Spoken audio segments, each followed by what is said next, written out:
எனக்கு ஒரு தங்கச்சி இருந்தாங்கிறது உண்மைதான். அவ பேரு வசந்தி.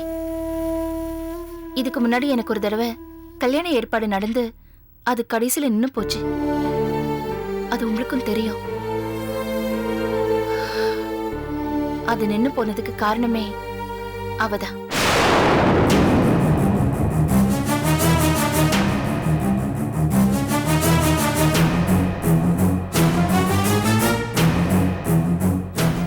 கல்யாண ஏற்பாடெல்லாம் கிட்டத்தட்ட முடிஞ்சிட்டு இருந்த நேரம் சொந்தக்காரங்களுக்கு பத்திரிக்கை கொடுத்துட்டு நானும் எங்க அம்மாவும் வந்துகிட்டு இருந்தோம்.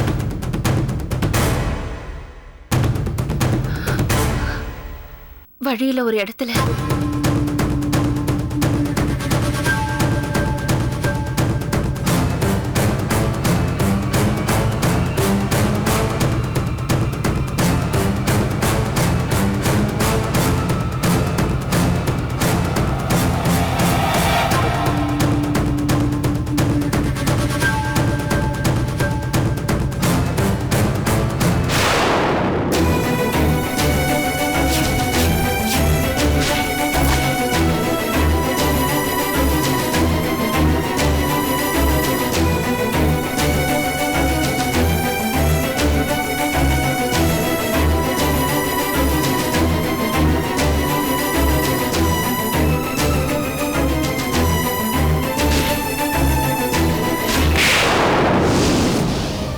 ஊருக்கெல்லாம் அன்னைக்கு நல்லபடியா தான் பொழுது விடுஞ்சது. நியாயமா அன்னைக்கு எனக்கு கல்யாணம் நடந்திருக்கணும். ஆனா நடக்கல. கல்யாணத்துக்கு முதல் நாள் என் தங்கச்சி அவனோட ஓடி போயிட்டா. எல்லாரும் பண்ற மாதிரி ஒரு லெட்டர் எழுதி வச்சுட்டு தான் போனா. ஆனா எனக்கு என்ன வருத்தம் தெரியுமா? அந்த லெட்டர்ல எனக்காக அவ ஒரு வார்த்தை கூட வருத்தப்படல. முகூர்த்தத்துக்கு 1 மணி நேரத்துக்கு முன்னால இந்த விஷயம் தெரிஞ்சு போச்சு. மாப்பிள்ளை வீட்டுக்காரங்க மொத்தமா கிளம்பி போயிட்டாங்க. என்னோட கதறல காது கொடுத்து கேட்கறதுக்கு அங்க யாருமே இல்லாம போயிட்டாங்க மாப்பிள்ளை. சரி சரி விடுங்க காயத்ரி. எனக்கு ஒரு யோசனை தோணுது. இந்த வரதட்சணை அது இதுன்னு கல்யாண செலவுக்காக நீயும் அம்மாவும் சேர்த்து வச்ச நகை பணம் எல்லாத்தையும் மொத்தமா எடுத்துட்டு போய் வீட்டை வாங்கினவர்கிட்ட கொடுத்துட்டு உங்க பத்திரத்தை திருப்பி வாங்கிட்டு வந்துடலாமே.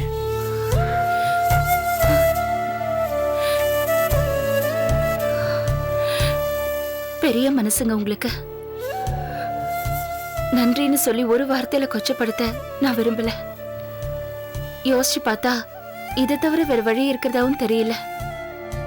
என் தங்கச்சி அப்புறம் என்ன ஆனா, எங்க போனா, அவ உயிரோடு தான் இருக்காளா செத்துட்டாளா எதுவுமே தெரியாம போச்சு.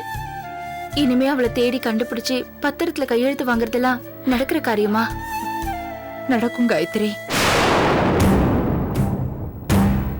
எப்படிமா? அவ எங்க இருக்கான்னு எனக்கு தெரியும்.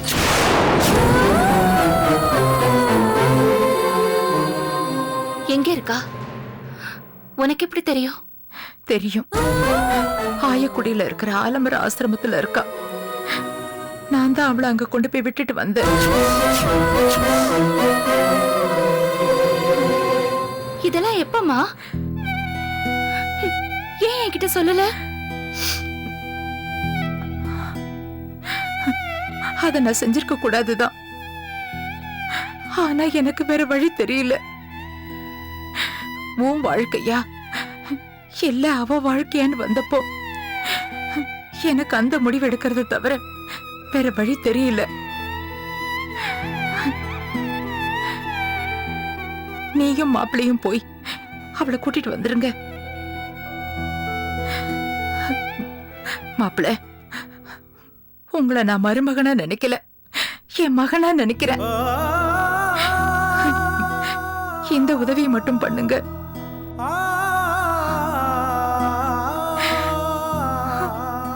நாம 2 பேரும் போயிட்டு வந்துடலாமே காயத்ரி.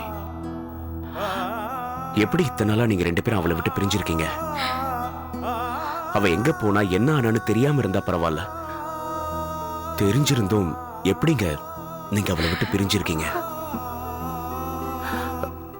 என் குழந்தைங்கள ஒரு நாள் கூட நான் பிரிஞ்சு இருந்ததில்ல. ஆனா இத்தனை வருஷம் ஆச்சுன்னு சொல்றீங்க. 2 பேரும் எப்படிங்க பிரிஞ்சிருக்கீங்க?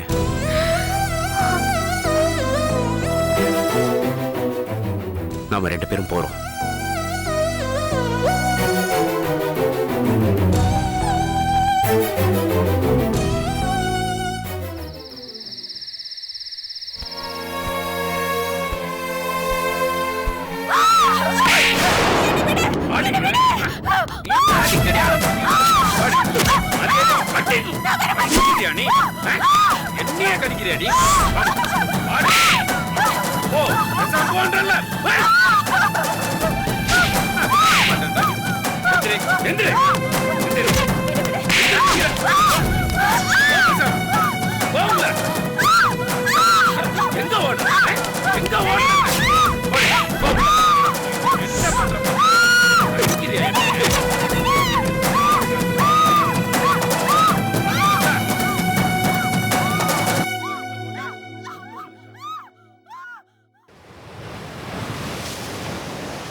என் பேர் செல்லம்மா.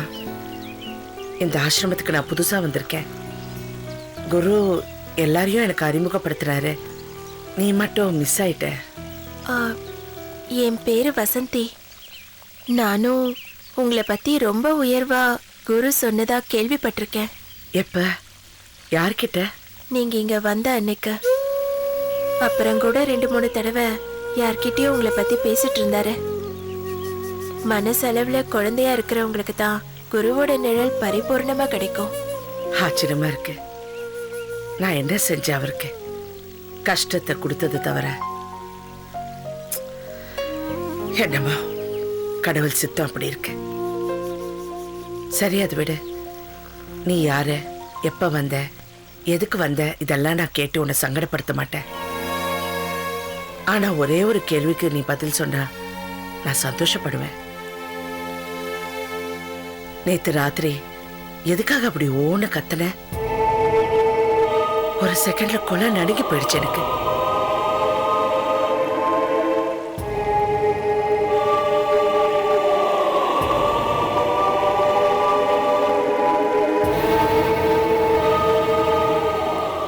எதுக்கு அப்படி கத்துன?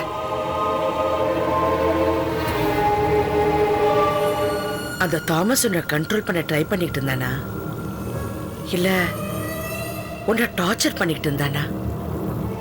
என்னன்னு சொல்ல. நீங்க என்ன சொல்றீங்கன்னு எனக்கு புரியல. நீங்க யாரையும் நினைச்சு என்கிட்ட பேசிட்டு இருக்கீங்கன்னு நினைக்கிறேன். நான் வரேன். வசந்தி,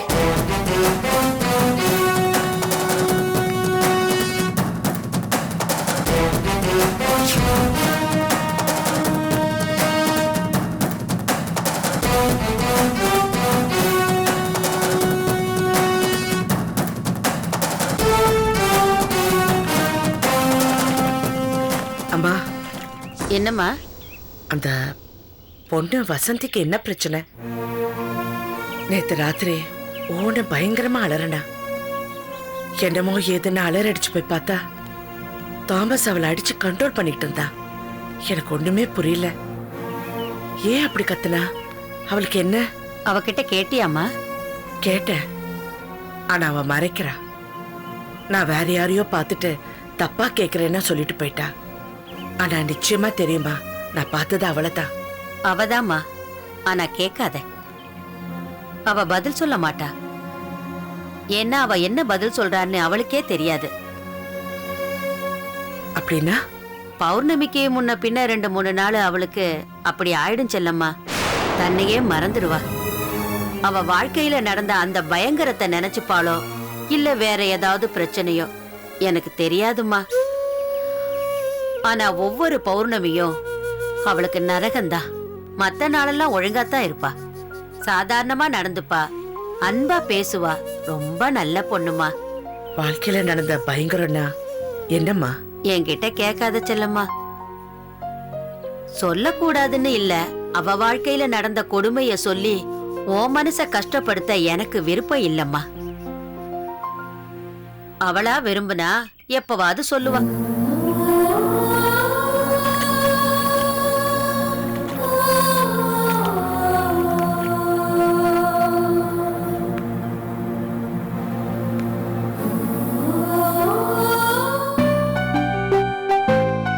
என்னடி?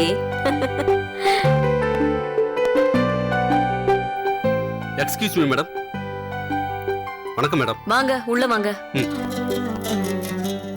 மேடம், 4 செக்கில் கையெழுத்து பண்ண மேடம். ஸ்னேகா மேடம் நேற்று டீடைல்ஸ்லாம் பார்த்துட்டாங்க. நீங்களும் ஒரு தடவை பார்த்துட்டு கையெழுத்துலாம் போட்டு கொடுத்துட்டீங்கன்னா இன்னைக்கே நான் டிஸ்பேச் பண்ணிடுவேன். ஸ்னேகா பாத்துட்டால, நான் பாக்குறதுக்கு ஒண்ணும் இல்ல. செக் புக் மட்டும் கொடுங்க. இந்தாங்க மேடம்.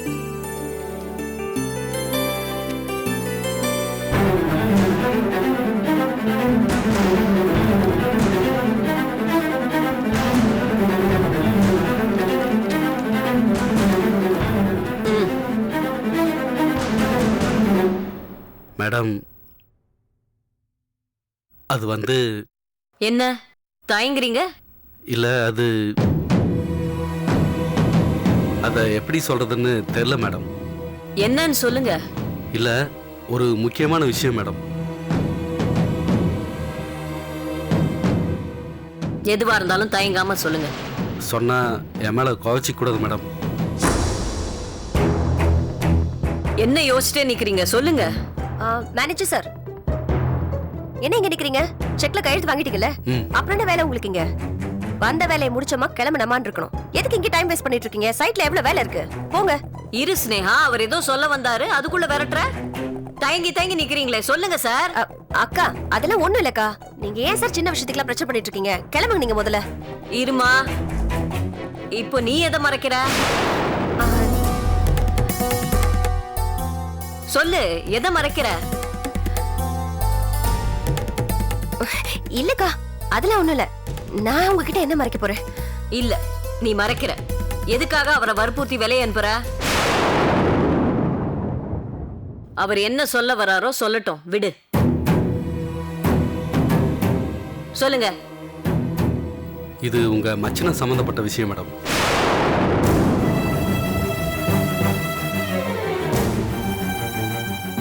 பரவாயில்ல, சொல்லுங்க.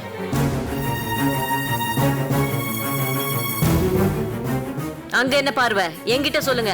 சைட்ல கான்ட்ராக்ட் விஷயத்துல கொஞ்சம் கையாடல் நடந்திருக்கு மேடம். அவரு ஜல்லி வாங்குறது, மணல் வாங்குறது, இது எல்லாத்துலயுமே கமிஷன் வைக்கிறாரு மேடம். அப்புறம் சித்தாலங்கட்டெல்லாம் போய் சம்பந்தம் இல்லாம கையை பிடிச்சி இழுத்து ரொம்ப பிரச்சனை பண்றாரு மேடம்.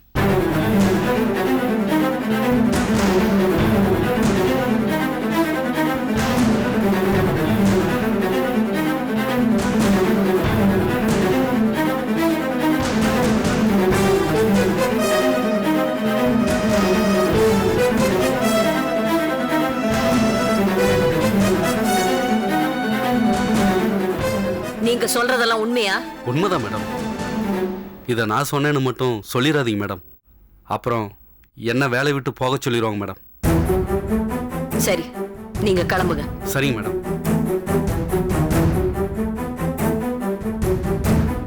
என்னோட கிளம்பு. எங்கக்கா? சைட்டுக்கு.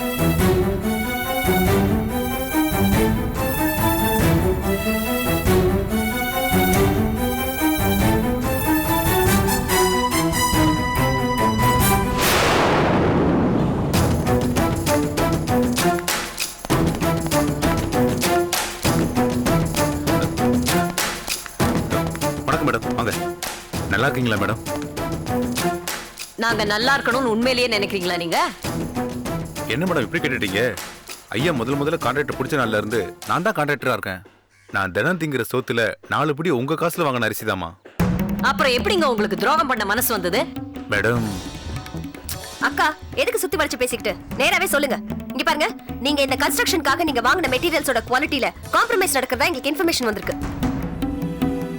பூஜை போட்ட அன்னைக்கே இந்த மெட்டீரியல்ஸோட கான்ட்ராக்ட் உங்களுக்கு கொடுத்தோம். அந்த பூஜை நடந்த அன்னைக்கு என் வீட்டுக்காரர் உங்ககிட்ட என்ன சொன்னாருன்னு மறந்துட்டீங்களா?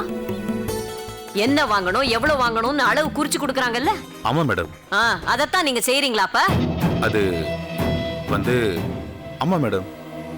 அப்போ பிராண்ட மாத்தி நீங்க சப்ளை பண்ற சரக்கு எல்லாம் இங்க தான் ரெக்கமெண்ட் பண்றாங்களா? சொல்லுங்க, உங்களை தான் கேக்குறேன். இங்க தான் ரெக்கமெண்ட் பண்றாங்களா? மலிவா கிடைக்கிற மெட்டீரியல்ல ரெகுலர் மெட்டீரியல்ல கலந்து உள்ள தள்ளுறதுக்கு யாருக்கு எவ்வளவு கமிஷன் நீங்க தரீங்க சொல்லுங்க? எவ்வளவு கமிஷன் தர்றீங்க? யாருக்கு தர்றீங்க? எனக்கு தெரிஞ்சாகணும் இப்போ. தயவு செஞ்சு உண்மையை பேசுங்க சார்.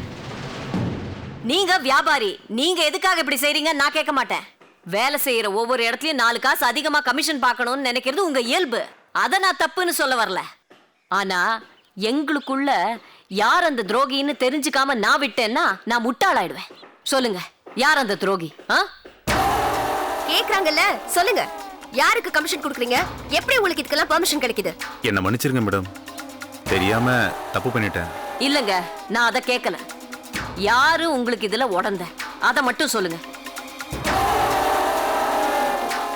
இத பாருங்க, நான் உங்களுக்கு ஒரு வாக்கு தரேன். நிச்சயமா உங்க கான்ட்ராக்ட நான் கேன்சல் பண்ண மாட்டேன். இந்த ப்ராஜெக்ட் முடிக்கிற வரைக்கும் நீங்க தான் எங்களுக்கு சப்ளையரா இருக்க போறீங்க. என்ன நீங்க நம்பலாம். ஆனா தயவு செஞ்சு உண்மையை மட்டும் சொல்லுங்க. சொல்லுங்க. அமைதியா இருந்தா எப்படி? சொல்லுங்க. யாரு? சோழமலையா? சோழமலையான்னு கேட்டேன். இல்ல மேடம், மணியரசு சார் தான்.